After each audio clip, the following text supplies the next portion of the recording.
Hola, muy buenas noches, estimados alumnos. Vamos a darle la bienvenida una vez más a nuestra última sesión de este pequeño taller en terapia ocupacional y principales trastornos del neurodesarrollo. Darles la bienvenida una vez más, tanto a la ponente como a ustedes, y agradecerles su participación. Les comentamos un poquito de quiénes somos.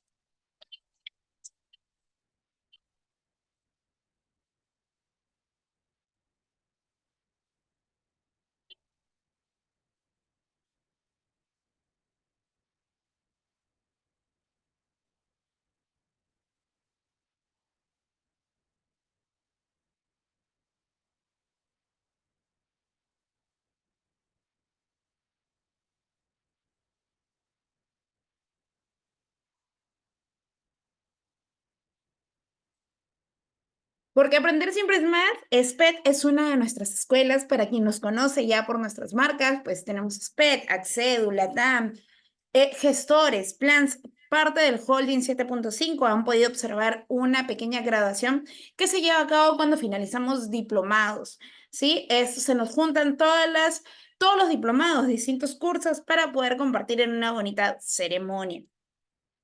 Los invitamos una vez más a seguirnos en nuestras redes sociales, capacitacioneslatam.oficial. Ahora, esta vez sí les vengo a hablar un poquito de lo que tanto me preguntaban, que era información sobre el diplomado. En primer lugar, nuestra Miss Geraldine, nos va a acompañar en todo el diplomado de los 8 meses que se va a desarrollar en terapia ocupacional.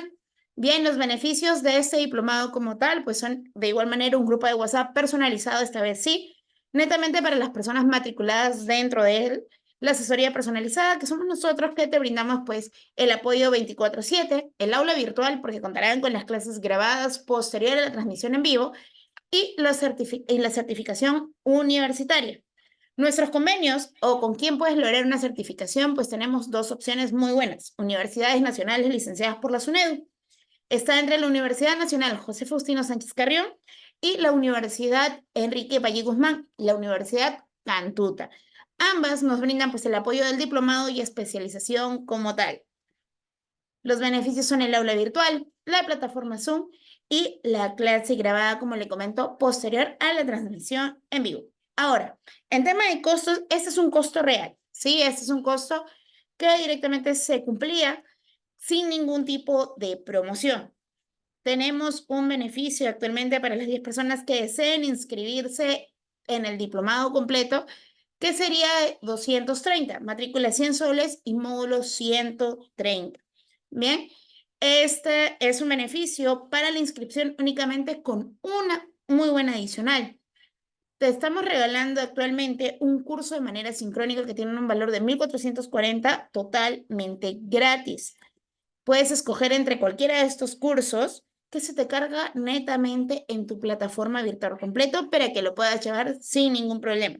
Ahora, a las personas que me escriben el día de hoy que estarían interesados en separar lo que es su cupo de inscripción, les estaría yo o tengo la opción de poderles brindar un descuento adicional de 30 soles, quedando su inscripción netamente en solo 200 soles. Incluye también matrícula, mes número 1 y el curso totalmente gratuito.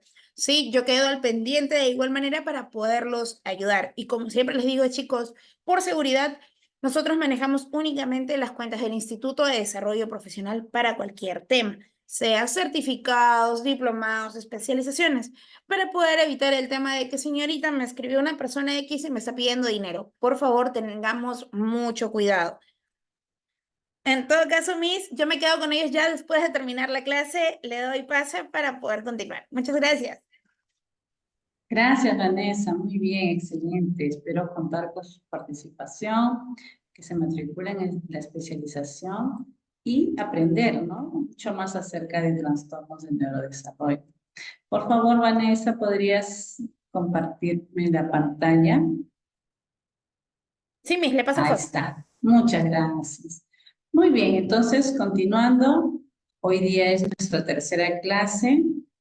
Y vamos a continuar lo que estábamos viendo el día martes. Vamos a hacerlo didáctico, espero que se entienda y así también hacerlo lo más conciso posible para poder responder las preguntas que ustedes tengan. Entonces, vamos a ir avanzando. La primera clase estuvimos hablando acerca de trastornos del neurodesarrollo, dependiendo de qué cosa eran. Según el DSM-5, hablábamos de terapia ocupacional, que tiene muchos enfoques para poder lograr una intervención, y así también hablamos un poco acerca del cerebro, el día lunes. El día martes, nosotros hemos hablado un poco acerca de los trastornos que ya comenzaron, digamos, a especificarse como el trastorno intelectual, el trastorno del espectro autista y el trastorno de la comunicación, que más o menos les daba algunos vistos de cómo es que los neuropediatras, los neurólogos, diagnostican este tipo de trastornos, en qué momento se da. Y hoy día vamos a continuar, vamos a hablar acerca de TDAH, ¿no? Vamos a hablar acerca de cómo es que este trastorno del neurodesarrollo también dentro del enfoque de integración sensorial se puede trabajar. Y es que nosotros vamos a estar observando, como les decía, las conductas para poder ver si hay una disfunción, porque las respuestas que dan los niños en base a sus conductas nos pueden indicar por qué o de qué manera se está pasando, que en su cerebro está relacionando todos los estímulos. Y en el caso del TDAH, que es trastorno por déficit de atención con o sin hiperactividad, vamos a saber que hay alteraciones sensoriales en sí. Por ejemplo, cuando veamos estos comportamientos que incitan a pensar que hay una existencia de problemas de procesamiento sensorial.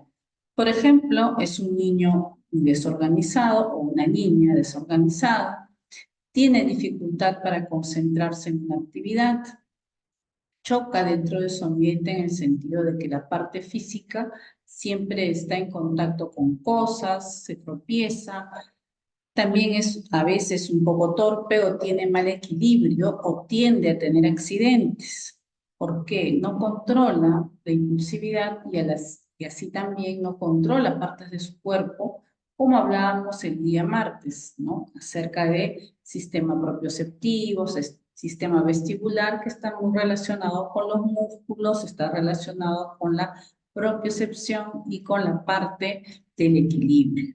Así también el niño o la niña mira desde un lado y con miedo cuando realiza actividades. En algunas situaciones ellos van a tener temor a enfrentar algunas situaciones y por lo tanto no van a saber cómo desenvolverse. El niño también puede evitar o exacerbar de forma constante cierto tipo de experiencia sensorial. Por ejemplo, los ruidos fuertes, olores, texturas suaves, ásperas, también la parte táctil, van a tener presentaciones en disfunciones sensoriales de diferente índole. Quiere decir, no es que haya una categorización. El niño con TDAH siempre se va a estar moviendo, siempre va a estar inquieto, etcétera. No, no siempre es así. Por eso es que vamos acá a especificar. Cuando hablamos de trastornos con déficit de atención, con hiperactividad, se van a presentar dos patrones.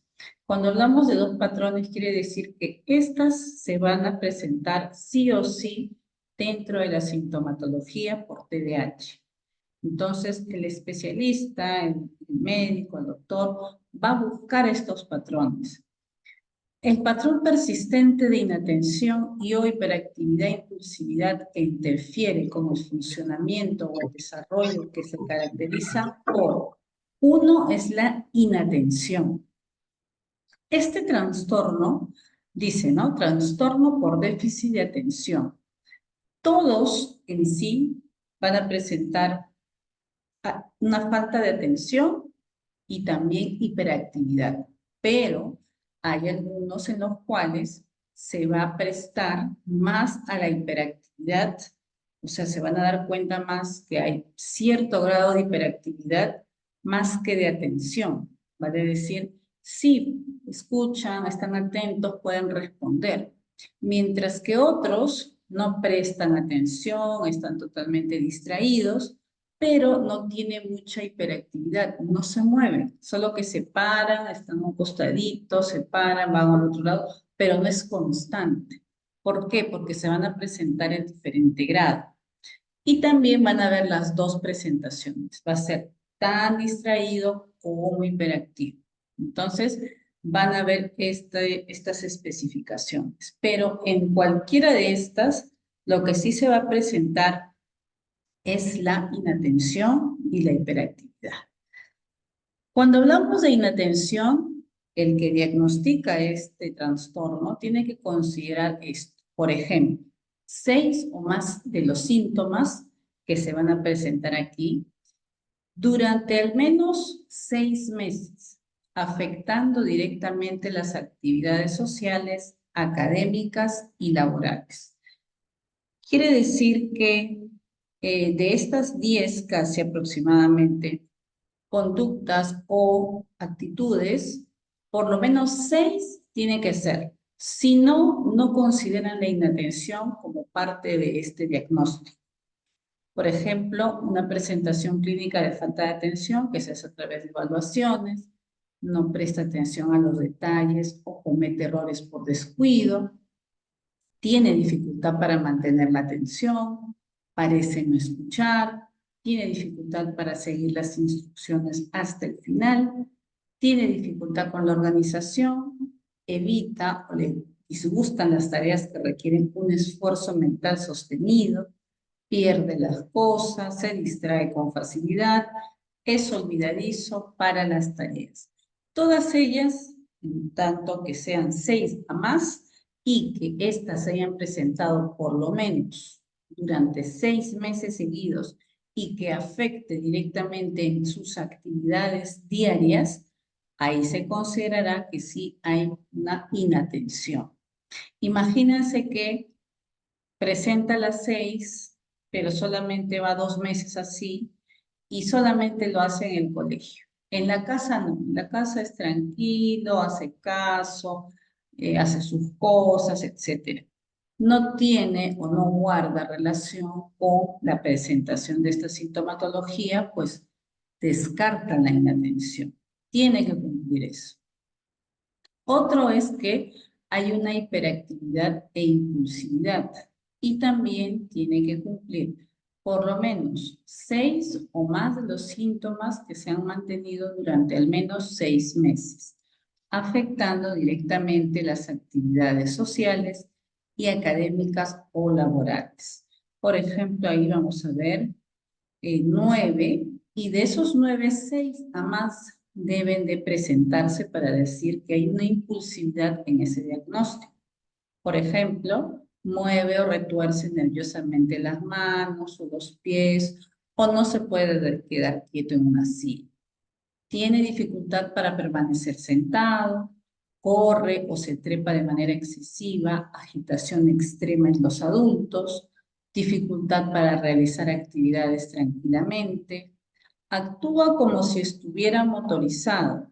El adulto frecuentemente se siente impulsado por un motor interno, habla en exceso, responde antes de que se haya terminado de formular las preguntas, dificultad para esperar o tomar turnos, interrumpe o importuna a los demás.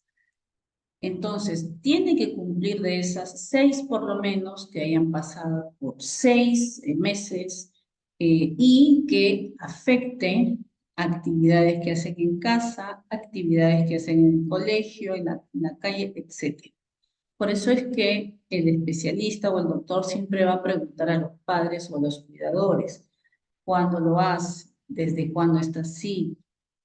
¿Qué cosa es lo que hace? Y compara y corrobora esta sintomatología, si no, no hay un diagnóstico de por sí o no es especificado, etc. Por eso es que es importante ir a un especialista para el diagnóstico.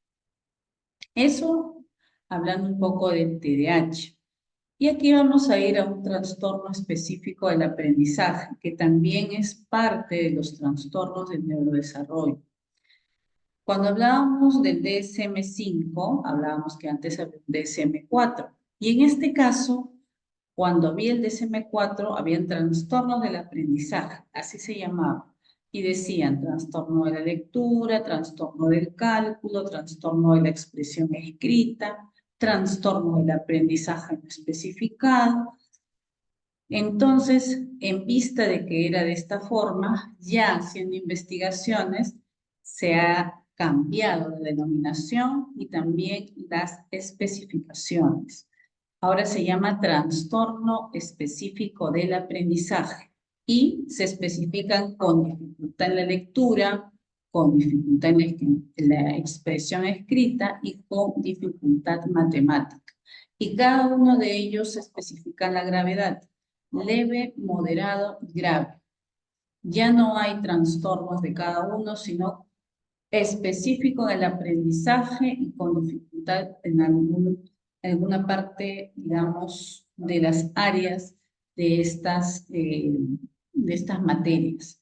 Entonces, cuando un niño tiene o una niña presenta un trastorno específico del aprendizaje, es cuando escuchamos, por ejemplo, le gusta bastante este curso, el otro le hace muy difícil, no se concentra, o sea, no hay otra cosa que pueda estar generando que el niño y la niña responda de esta manera en cierto curso o en cierta materia, porque hay dificultades en la lectura y para que éstas se den de igual manera, tiene que presentar ciertos requisitos. Cuando hay, por ejemplo, dificultad en la lectura, tiene que haber la parte fonológica, tiene que ver la parte fonética, ¿no?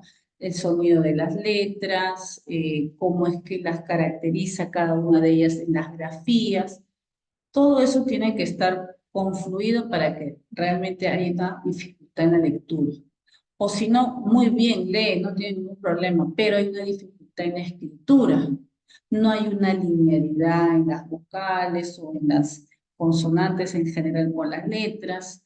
No hay una separación de las mismas, etcétera. Se cumplen muchos de los requisitos para poder decir qué dificultad tiene. Y con dificultad en las matemáticas es porque le cuesta o tiene problemas para entender el espacio y comprender el por qué tiene que representar de alguna manera abstracta algo que es concreto. Los números son las representaciones de la concreticidad que ellos han estado trabajando cuando eran más pequeños. Cuando le daban plumones, colores, crayolas, lápices, ellos agarraban, acá hay un lápiz, un plumón, una crayola.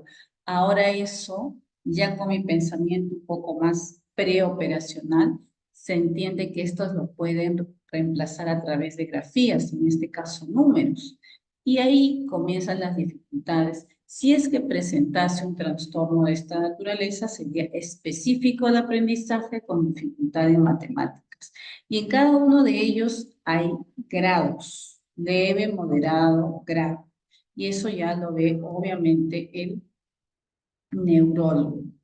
¿Y qué alteraciones sensoriales en niños con trastornos específicos del aprendizaje de manera general se pueden observar? Lo que se ha visto es que se han presentado un desarrollo psicomotor normal, vale decir, la parte motora gruesa, física, el ser hábil para realizar actividades con su cuerpo, no hay ningún problema, pero a veces con leves retrasos de lenguaje que se relacionan bien con sus iguales, que aprenden con facilidad, que les explican en la clase, y el comportamiento es adecuado para la edad cronológica, o sea, no hay otra cosa. En esta etapa, sin embargo, los niños con trastornos específicos del aprendizaje se van a caracterizar por presentar ciertas dificultades. Vale decir, en otras áreas, ¿no? No van a tener problemas. Se va a evidenciar un poco en el lenguaje y en aprender ciertas materias. ¿Qué van a presentar en el lenguaje? Hay una dificultad para el deletreo y el manejo mental de los sonidos de las palabras, conciencia fonológica. Otra es que esta misma dificultad incluye poca agilidad para encontrar palabras que empiezan o que acaben con la misma sílaba en las rimas, ¿no? Dificultad para mantener el orden secuencial en palabras polisilábicas, película, tequila, pedalear, y todo eso va a comenzar a fluir en tanto comience a hablar. Se va a tener dificultad cuando haga esto. Otra es que hay dificultad para utilizar el nombre de los colores, de las letras, de los números. No es un problema de concepto, es un problema de evocación de la palabra, vale decir, es un recuerdo. Hay niños que a veces a los 4 años se confunden. ¿Qué color es este? Rojo, pero es un verde. ¿Qué color es este? Amarillo, pero es un azul. Y no es en sí el concepto, se confunden. El problema más bien es en el recuerdo. No captan, no atienden muy bien, no lo guardan en su información. Saben los nombres de los colores, pero a la hora de identificarlos, que es en sí la prueba de que saben, no lo saben responder. Otra es que también tiene dificultades para aprender el sonido de las letras. Asociar un sonido a una letra correspondiente, un fonema, el sonido, y el grafema, la imagen de la letra. A pesar de la repetición, a los niños les cuesta automatizar dicha asociación, que cada rato, esta es la A, esta es la A, suena la A, etcétera, y no lo recuerden, por más que lo estén repitiendo. Les cuesta automatizar, quiere decir, les cuesta hacerlo mucho más, digamos, inconsciente, ya no están pensando tanto, simplemente, ya sé, es la A, la E, la I, y ya sé cómo suena, y la tengo que juntar eh, con otra consonante para que haga una sílaba, no lo hace, no, es muy difícil, le es muy complicado realizar. Y en lectura con errores de sustitución, omisión e inversión de letras. Es una lectura forzada, trabajosa, con pautas, rectificaciones y repeticiones. Y a pesar de que este nivel lector, muchos de estos niños consiguen una comprensión lectora igual que la de sus compañeros, sí, porque tratan de alinearse, piensan que es por falta de experiencia, más de estudiar, más hacer trabajos, no, pero tratan de compensarlo siempre de alguna manera. Y por último están los trastornos motores. En el DSM-4 se decía trastornos de las habilidades motoras. Y había solo uno, que es el trastorno del desarrollo de la coordinación. Pero en el DSM-5 se ha estado investigando y se ha logrado evidenciar muchos más trastornos motores a raíz de una fase neurológica prenatal con dificultad. Me refiero a la formación del sistema nervioso. Entonces se generan otros trastornos a medida que van dándose cuenta, investigando o padeciendo. Entonces, ya en el trastorno motor, en el DSM-5, hay un trastorno del desarrollo de la coordinación, también hay trastornos de movimientos estereotipados y trastornos de tics. Seguramente he escuchado el trastorno de Tourette, trastorno de tics motores o vocales persistente, trastorno de tics transitorio, otro trastorno de tic especificado y trastorno de tic no especificado. Siempre se pone eso porque no en todos los casos se van a presentar las sintomatologías necesarias para un diagnóstico. Por eso es que se pone de esta manera. Y aparte hay investigaciones que ya se están haciendo que van a ir progresivamente cambiando. Entonces es importante abarcar bastante o mucho para poder buscar una solución o aportar en la solución de estas dificultades. ¿Y qué alteraciones sensoriales en niños con trastornos motores existen?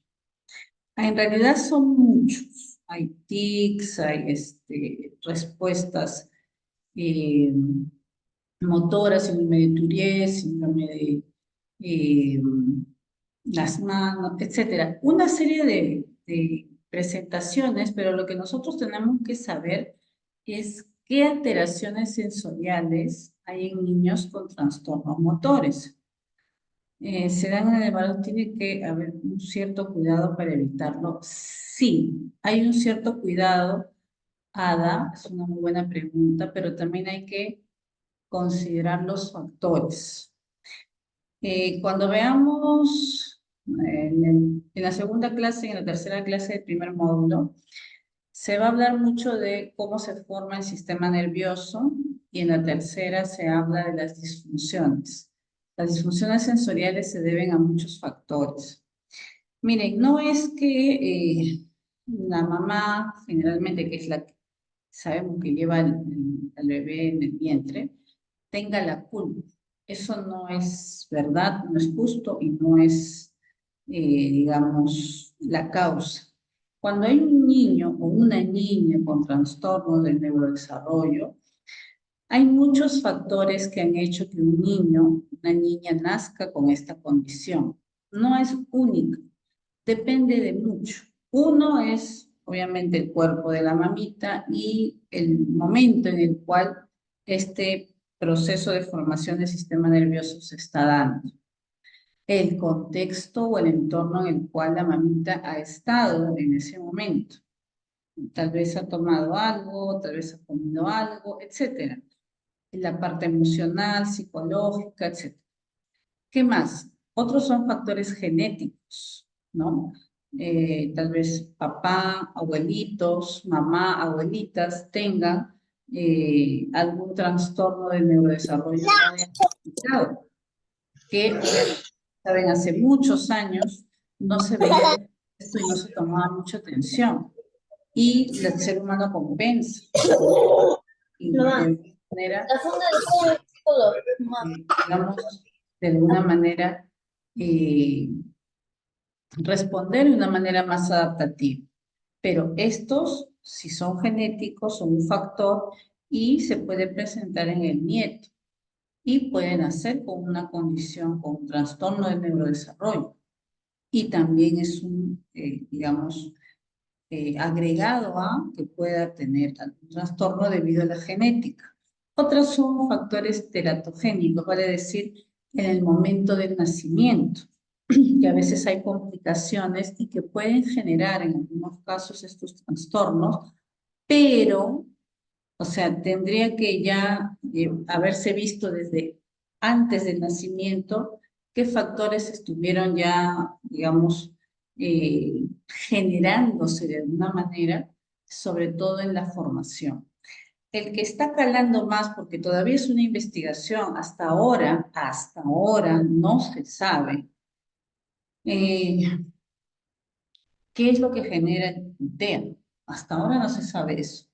Hay muchas y muy fuertes investigaciones que es a raíz de que al momento de la formación del sistema nervioso, este, en ese momento haya habido alguna alteración por la cual el niño o la niña pues, presentan este tipo de respuestas, este tipo de comportamientos o alteraciones sensoriales. Entonces, sigue hasta ahora la controversia y la búsqueda de por qué los niños nacen con TEA o con trastornos del neurodesarrollo en general. Es una búsqueda, pero lo que más se está dando es que lo más probable es que sea justo en la formación del sistema nervioso. Entonces, hay que tener los cuidados necesarios. Eh, Miren, yo siempre he escuchado, ¿no? El nacimiento, el concebir un bebé es un milagro. Es un milagro y es que hay muchas personas que se cuidan, llevan toda la información, saben, comen muy bien, etcétera. Todo está perfecto, ideal para la formación de un bebé y cuando nace y crece un poco más, tiene trastorno del neurodesarrollo. En otros casos, eh, no ha habido ningún cuidado, sí ha tenido dificultades, problemas, nació el bebé normal, no hay ningún problema, un neurotípico tranquilamente. O sea, por eso es que son muchos los factores por los cuales un niño podría nacer con trastornos de neurodesarrollo. Ahora, otro también, un factor externo que le llamamos, es el clima o es en sí la contaminación. Hace muchos años, obviamente, no tenemos la contaminación que tenemos ahora, ¿no? El mundo está más contaminado, no solamente por la tecnología, el aire, el agua, etcétera, los alimentos no son los mismos que los de hace 50 años, 40 años, no son los mismos. Entonces, son diferentes condiciones. Las familias también igualmente, hace 40, 50 años no existía, digamos, el celular, internet, etcétera. Había muchas más relaciones sociales de la familia, los padres, los vecinos, etcétera. Entonces, todo ha cambiado en realidad y todo eso también eh, aúna a que los niños tengan algunas dificultades y es todo un cambio en realidad. Hay muchos factores, ¿sabes? Entonces, hay que sí tener cuidado, sobre todo el primer mes de gestación, pero generalmente las mujeres no saben que el primer mes de gestación ya están embarazadas. Al segundo mes se dan cuenta. Entonces, por eso es que hay mucho que podría estar interviniendo a la hora de saber sí o no o qué pasó este, con mi pequeño. Ada dice, mi embarazo me hicieron una prueba genética para saber si mi hijo estaba bien. Ya, porque yo soy fronterizo y su papá es TDAH. Ajá, ok, muy bien. Mi hijo nació, pero con ciertas dificultades, pero debido a las terapias se desenvuelve muy bien. Excelente, Ada. Eso también es importante. Cuando los niños ya sabemos, y tú has hecho muy bien, ¿no? Sabiendo cuál es tu condición y cuál es la condición de tu esposo, el comenzar las terapias de manera temprana y ciertas dificultades que presenta. ¿Por qué? Porque no hay mejor atención que la temprana, en edades cortas, cuando son bebés, de manera preventiva. También conozco un caso en el cual recuerdo que la mamá me dijo, a mí me dijeron que cuando mi hijito nació, mi hijito no iba a caminar, no iba a hablar, no iba a comer, o sea, prácticamente pareciera que le hubieran desahuciado al pequeño. Pero la mamá no se quedó con eso. La mamá comenzó a hacer terapia por acá, terapia por allá, terapia para todo. Obviamente ha habido el tiempo, obviamente ha habido también el, la- el dinero. Y cuando yo conocí al niño, si es que la señora no me cuenta esta historia, yo no me percato para nada de que el niño había tenido algún problema. Es un niño típico neurológicamente normal.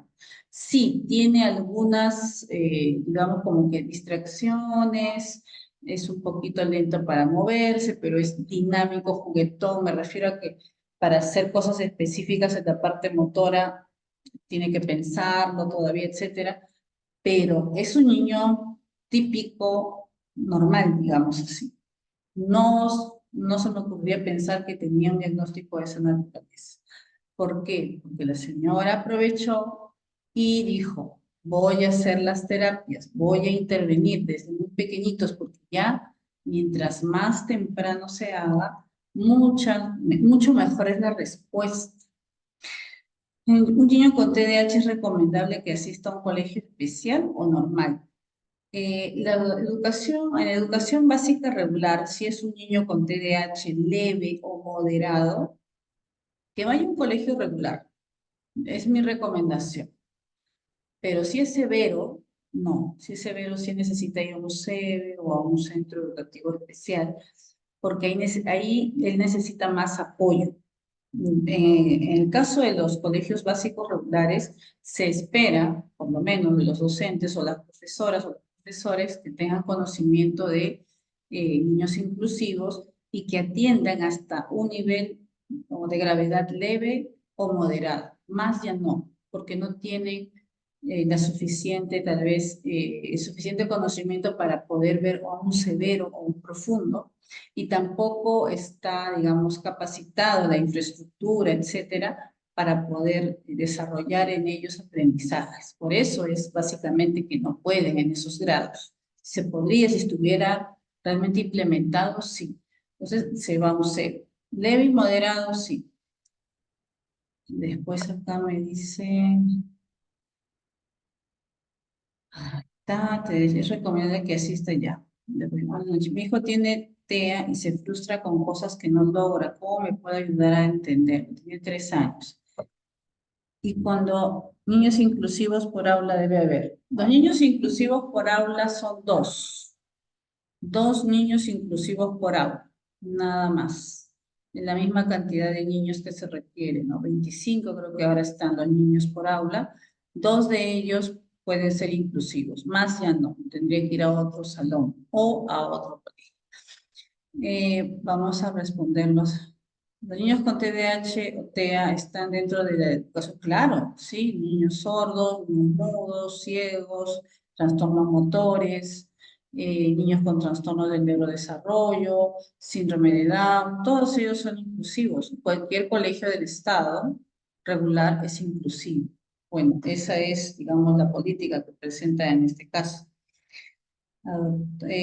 Cosas no logran. Mira, Rocío, en el caso de tu pequeño, es un niño de 3 años. Los niños de 3 años todavía tienen dificultades para la tolerancia a la frustración. ¿Qué quiere decir? Los niños pequeñitos se frustran muy rápido y es normal dentro de su edad. Ahora, considerando que también tiene un diagnóstico de TEA, obviamente que su respuesta va a ser mucho más exacerbada. No puede controlar esa impotencia de no hacer alguna cosa que quiere o de no permitirle hacerle algo. Entonces, se frustra con cosas que no logra. Por ejemplo, ¿no? Jugamos, no sé, jugamos fútbol, las mujeres, por ejemplo, ¿no? No somos muy buenas jugando fútbol, la gran mayoría y en nuestro país. Puede ser que en otros sí, y en otros países sí son muy buenas las mujeres jugando fútbol, pero en nuestro caso, la gran mayoría no. ¿Nos frustramos? No, porque ya sabemos que normalmente no practicamos eso, no realizamos, pero pónganos al vóley, ¿no? Tal vez ahí sí respondemos mucho mejor. Pero ¿a qué voy con eso? Yo no me frustro, entiendo mi situación, sé que no puedo patear y no me hago ningún problema. No me es tan importante porque yo ya formé parte de mi personalidad, de mi autoestima, sé lo que puedo hacer y sé lo que no puedo hacer, sé mis fortalezas, sé mis límites. En cambio, en el caso de los niños pequeñitos, no. Justamente están en ese proceso de formación. Y está en nosotros, me refiero a los adultos, los padres, el entorno, tratar de explicar eso. Tranquilizarse, respirar, terapia de relajación, etc.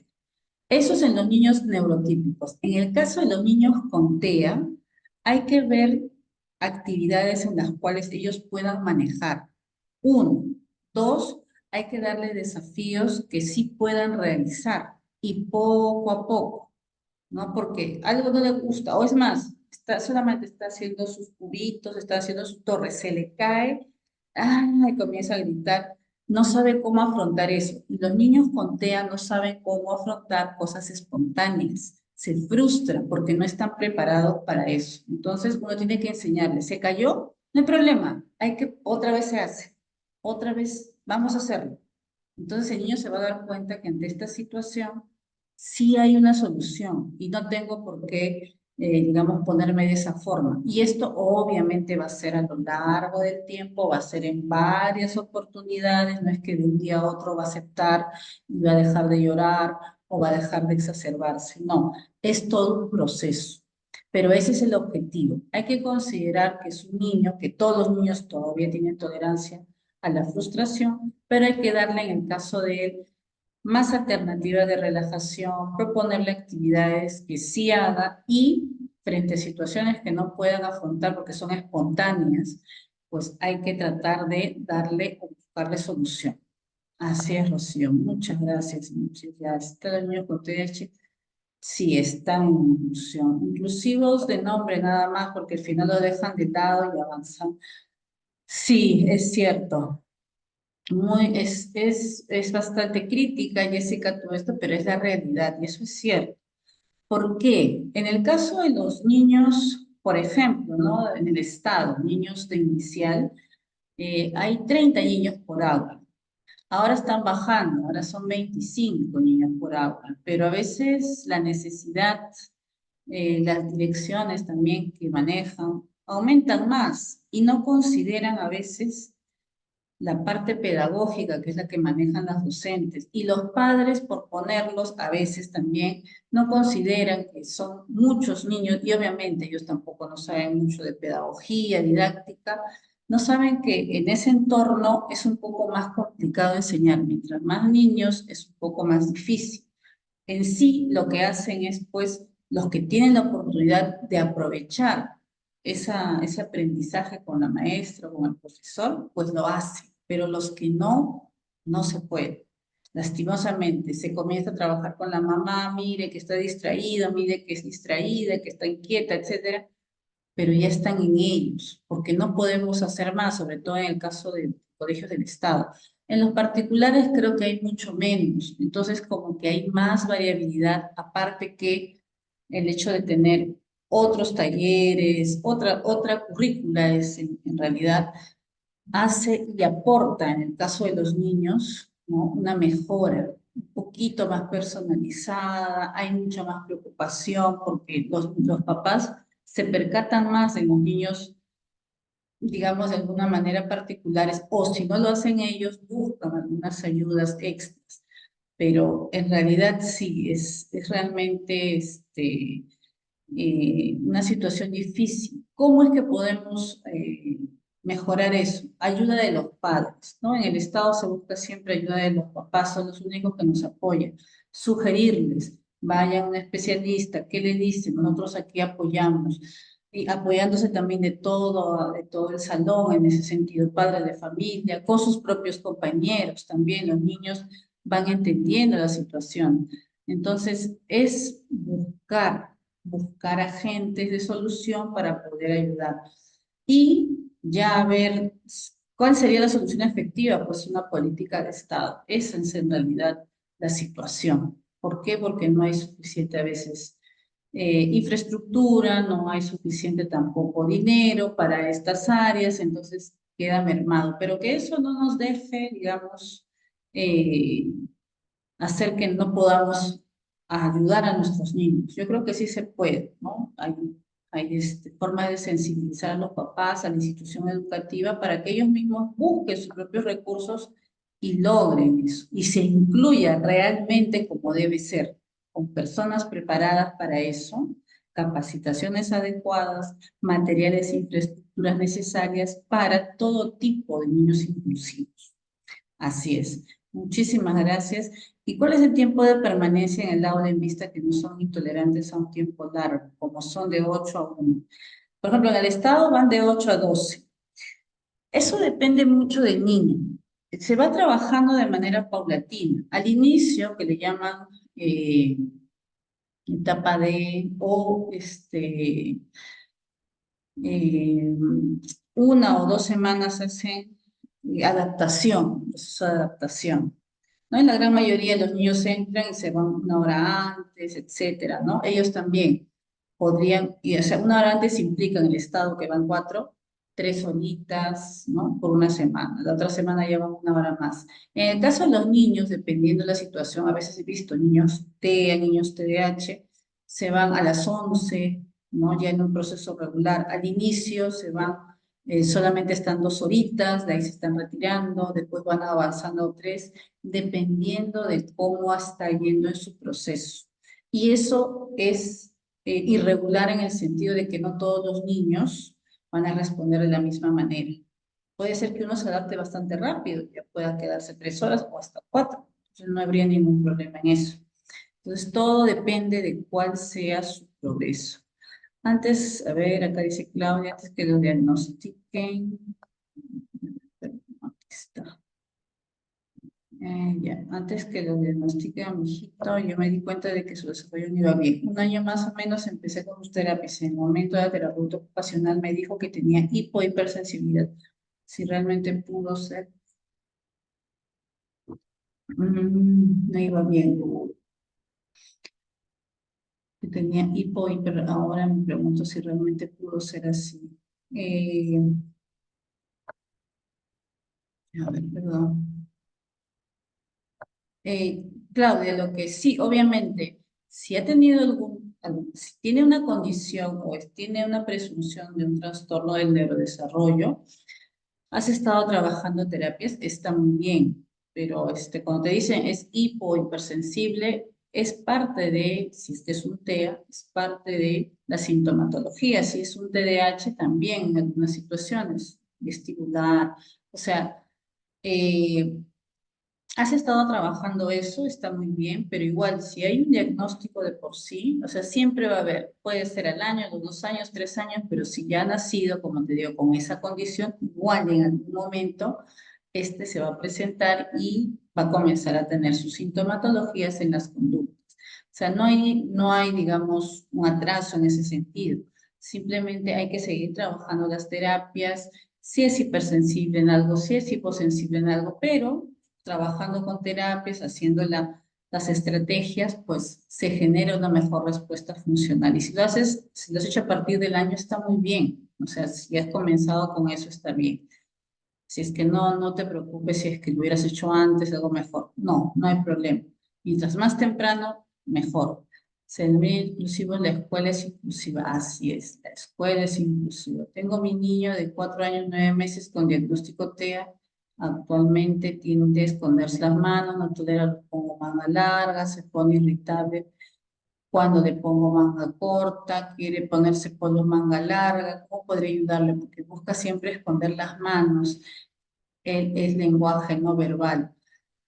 Las manos son lugares donde hay muchas terminaciones nerviosas, muchísimas terminaciones nerviosas.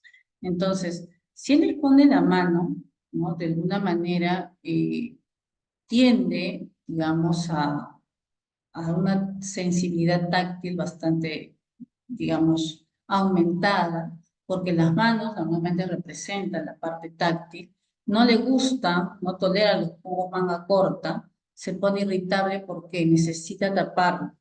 Él, lo más probable es que sea un hiporreactivo propioceptivo, la parte muscular, la parte táctil, necesita taparse todo. Es una presentación de esta disfuncionalidad.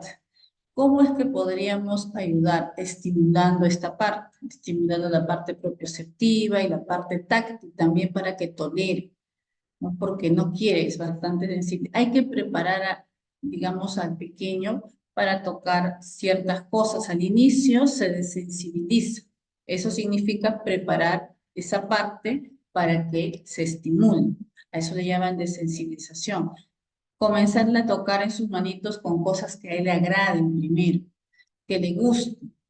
Si, por ejemplo, ya, la misma he dicho que estimule, pero yo agarro una pelotita y no le gusta, algo suave, algo que le agrade, que conozcas, que sepas, por sus manitos, por sus bracitos, o comenzar por los pies. Cuando hablamos de piel, cuando hablamos también de propioceptivo, que es músculo que cubre toda la piel, este, estamos hablando de todo el cuerpo. Entonces, lo que tú vayas a hacer ahí, lo vas a hacer en todo el cuerpo. No hay que olvidar eso también. Entonces, podrías empezar por los piecitos, estimulando los piecitos, porque esa información, o sea, indiferente de donde venga, va a llevar la información al cerebro. Entonces, el cerebro se va a percatar, se va a dar cuenta de que están estimulando. No importa si no son las manos, pero ya comienza a darle sensibilización a mi cuerpo y lleva esa información y se nutre el cerebro.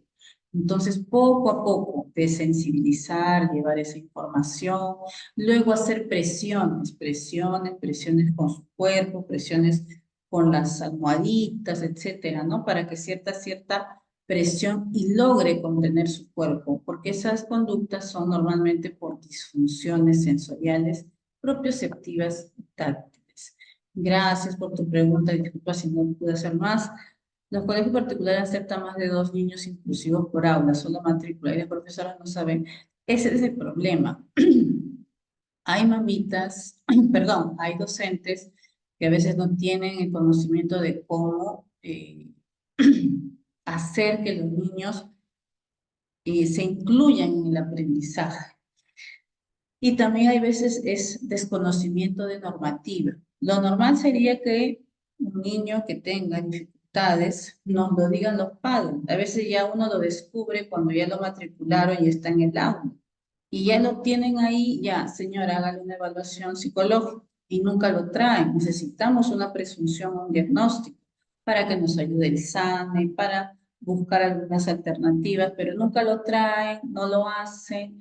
ya sea por falta de tiempo o de dinero. Entonces, sí, no hay forma. En colegios particulares ya es otra, como les digo, otra currícula, es otra forma de intervención, pero sí, deberían contratar a personas que por lo menos tengan capacitación en qué cosas son los trastornos del neurodesarrollo. Sí, pues, y esa es la verdad.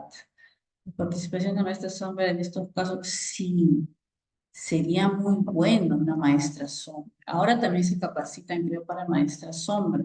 Es el acompañante de un niño con habilidades diferentes o necesidades especiales o trastornos, sobre todo en el caso de los niños TEA. Una maestra sombra que le ayude a realizar las actividades, que cuando le dé momento de crisis o de disfuncionalidad, lo acompañe, ¿no? Y que la profesora continúe y que espere y vea la forma de cómo el niño continúe su proceso de aprendizaje. Sí, sería bueno, necesario, pedagógicamente es aceptable, pero innecesario. Hoy en día hay padres que se preocupan y los niños van acompañados con su maestra sombra. Así es, efectivamente.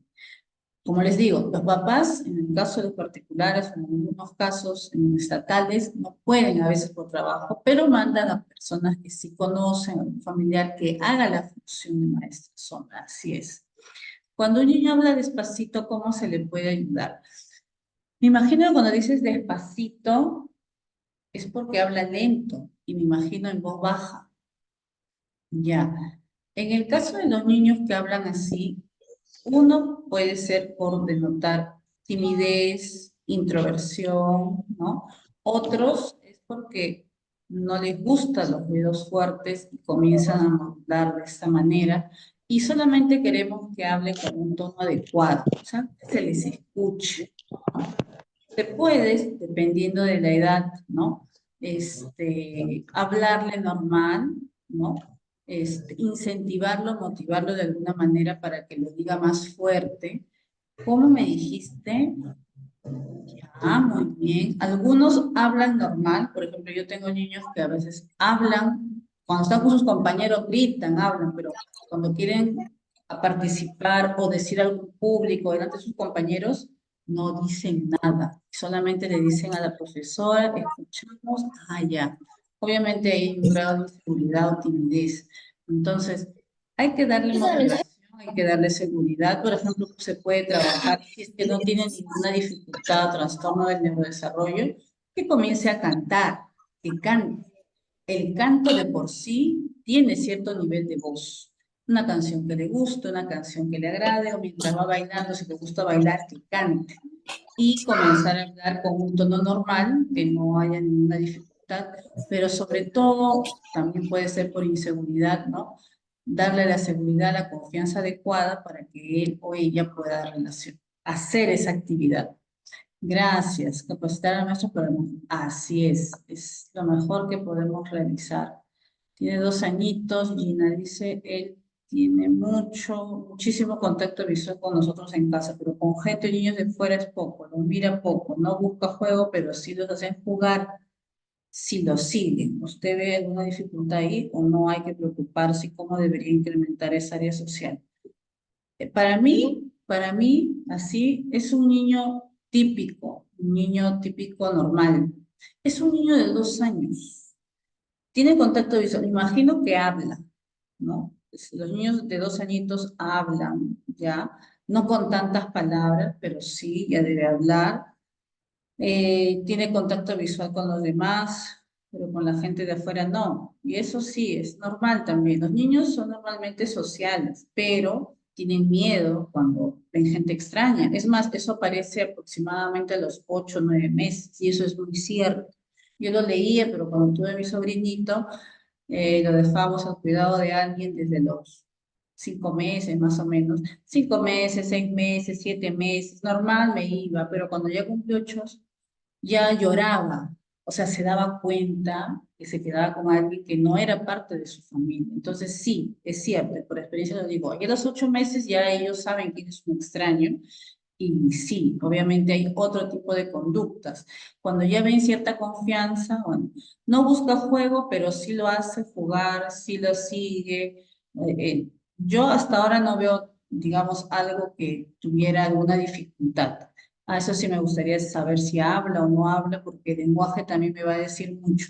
Pero dentro de ese lenguaje, si comprendes lo importante. Vamos, hijito, a jugar con la mascota. Acompáñame al supermercado. Vamos a comer. Y si hace, pues está muy bien dentro de eso. Pero sería muy bueno también que siga buscando juegos o jugar con otros. El niño de 2 años, por ejemplo, juega con otros niños, pero, o sea, es decir, por ejemplo, si yo tengo un grupo de 15 niños de 2 años, cada uno está con su juguetito. No juegan entre ellos. Eso es algo normal. Puede estar con un montón, jugar todos, pero cada uno con su juego. Eso es algo normal. Son niños de 2 años. Cuando hay un juego compartido o un juego interactuado, cuando tienen tres, ahí sí se espera que, mira, vamos a jugar, o juegan entre dos, juegan entre tres o más. Pero en 2 años no. En 2 años que jueguen, otro niño puede estar a su costado de 2 años y juegan separados, pero están juntos en el espacio. Así es que ahí no hay ningún problema para mí. Es trabajo en equipo, familia, terapia, así es, efectivamente. Muy bien, vamos a terminar con Rosa, y para terminar la clase. 2 años y 2 niños presentan TDAH. Bien. ¿Por cuántos niños debe haber por aula teniendo estos niñitos con necesidades especiales? Tienes 28 niños y 2 niños presentan TDAH. Ya no creo que te aumenten más niños. Eso es, digamos, dentro de colegio regular, colegio del Estado. Esa es, digamos, el límite. Ese es el límite. Entonces, ya no te pueden poner un niño más o ¿por qué? Porque no es, digamos, no es justo para los niños con necesidades educativas especiales y tampoco para los otros niños, porque tú no te vas a abastecer, por más que tal vez tengas alguna, no sé si tendrías algún auxiliar o algo, no es justo para ellos ni para nadie en sí en realidad tener más, porque vas a tratar de dar todo tu tiempo para los dos pequeños que necesitan más apoyo y los otros niños también continuar, ¿no? Con su proceso. Entonces, ese es el límite, o sea, más ya no puede, ya no se debe, por lo menos, no se debe. Ahora, se puede sí, pero no se debería. Así es. Entonces, vamos a ir terminando acá y ya contesté la gran mayoría de preguntas. Muchísimas gracias. Y vamos a hablar aquí acerca de alteraciones sensoriales en niños con trastornos motores. ¿Qué señales yo puedo ver aquí? En el caso de niños con trastornos motores, también hay dentro de ellos, se caracterizan por problemas de hipotonicidad. Vale decir, hipotonicidad, músculos flácidos, músculos que no tienen la potencia para realizar actividad física, y la hiper es una tonicidad bastante rígida, que tampoco ayuda para poder hacer movimientos. Entonces, hay una resistencia.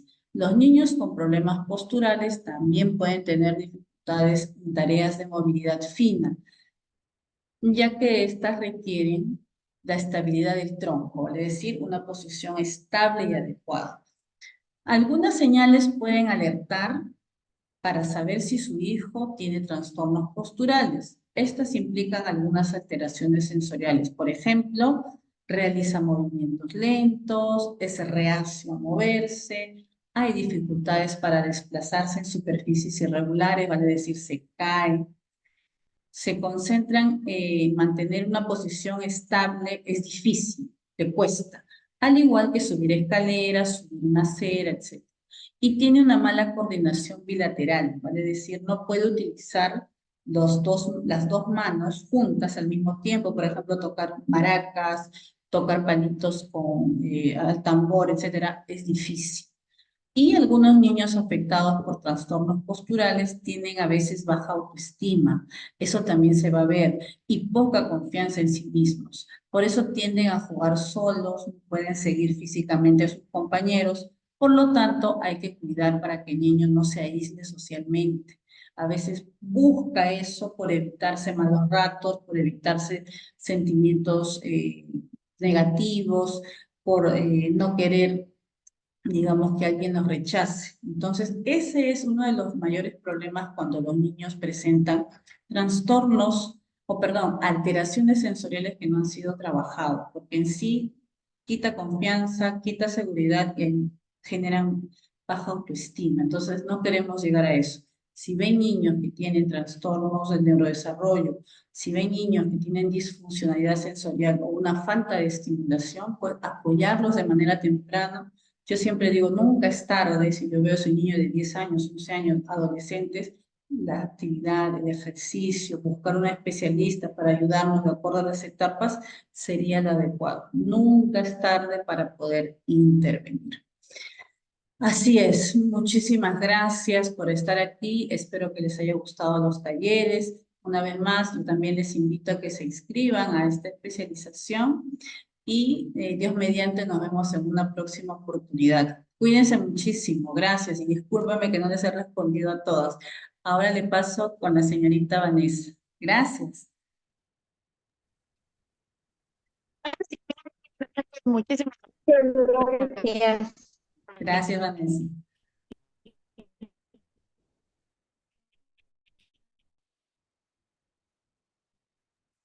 Vanesita, no se te escucha, no se te escucha. El diplomado, ahí nos vamos a...